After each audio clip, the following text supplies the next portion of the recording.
Huge game Saturday. It's going to be real loud in there. Autzen Stadium, you know what it's like. Yeah. Are you guys going to have to use, silent count or anything else to combat the crowd noise? We just got to focus on communicating. We got some things in the work.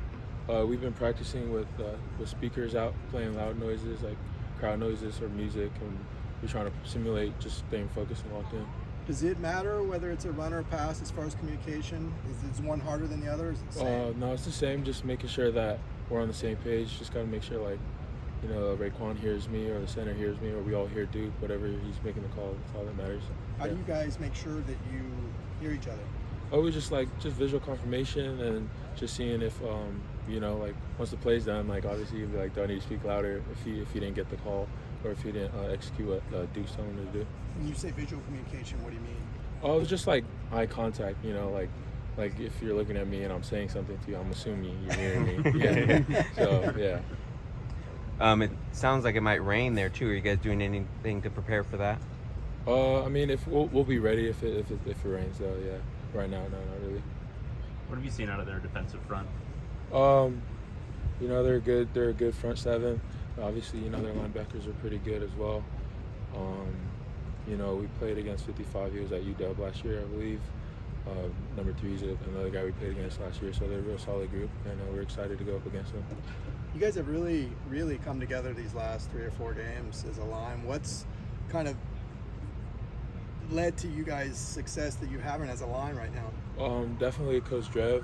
One thing he tells us every day is just don't forget where you came from. So, just every day trying to come out and get better. And the season and every game, it just shows us we're excited that we get another shot to play even better than we did the week before. So Coach Drev definitely has a big part of, never, letting up on us and just making sure that we're all gassed the whole time. Are the substitution rotations pretty much the same every game, or do they vary? It all depends on just feel, Coach Drev's feel, and Coach Kelly. It's their call. So yeah. How much fun has this stretch been for you guys? Third straight top 25 opponent. All the attention that's come with it and that sort of thing. Most definitely, it's fun. The last time I was at Oregon, I can't remember, but all I know is we started off 0-5 my freshman year, and now we're 6-0. So definitely, I took the time to, realize how far we've come as not just my class, but the program in general. But obviously, we're on to the next now. And, the main focus is to go 7-0. Coach Kelly calls it books and ball, the culture at UCLA. What does that mean to you? Just you're getting a world-class education here. We're the #1 school and public university in the nation, and obviously now we're playing an elite level of football. So putting those two together, what else could you ask for, in an institution? How do you guys stay on top of you guys haven't had a whole lot of road games yet this season, but with academics and whatnot, how do you guys stay on top of that as you guys prepare for a road game? Definitely all the coaches are making sure we're going to class and stuff, class checkers and whatnot, getting on us. And we have great mentors and academic counselors. Shout out to all those people in the Morgan.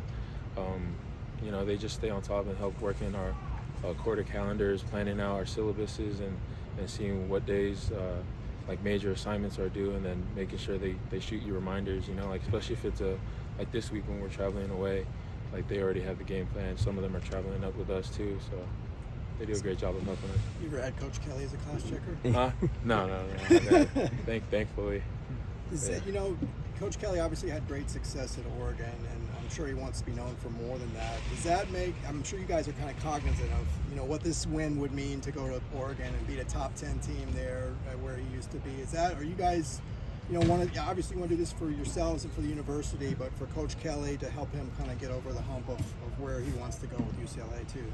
Yeah, of course, you grow up and you always knew Chip Kelly and when Oregon was popping, he was over there, obviously. But now, we want to get the win just because Coach Kelly's our coach, not because of what he had over there at Oregon, but because that's our head coach and we want to play for him and get the W for him too. Does it enter your thinking at all when you're going against a team like Oregon that has such a good offense that you guys, need to keep pace with them, that you guys need to be pretty much, locked in 100% offensively? For us on the offense, we understand that nobody's going to stop us unless we stop ourselves. So, we have full faith in our defense to go out there and make the stops they need, but we're definitely focused on us, on scoring every drive. And once we get that rhythm, you know, there's pretty much it's always fun. Like, we just want to get back on the field for another drive. Thank you. Thank you. Appreciate it.